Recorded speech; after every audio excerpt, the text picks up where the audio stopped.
นี่ทุกคนวันนี้เขาจะมาลองเปิดการเปิดเนาะลองเข้าวงการในเบิ่งแต่กระเปืองเงินอยู่เนาะวงการการ์ดวันพีชนี่เราจะลองจบเบิ่งว่าที่ซื้อมานี่240,000อันนี้100,000ไง140,000เราจะลองเบิ่งเนาะว่าจะเกลือหรือว่าบุกเกลือมันคือฟุก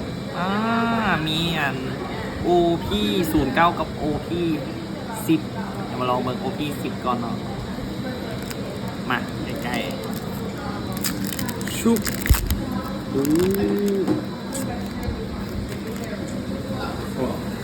ชุบชุบชุบ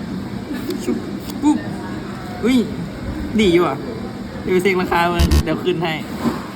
นี่1 ใบลูฟี่ตัวนี้ OP09ตัวนี้มีโอกาสได้อย่างบุเดี๋ยวลองเบิ่งชุบจะให้เห็นหน้า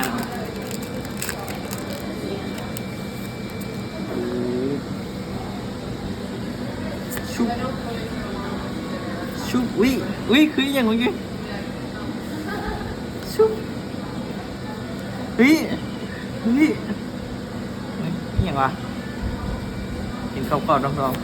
ๆลูฟี่อีกล่ะแต่บ่ฮู้ว่า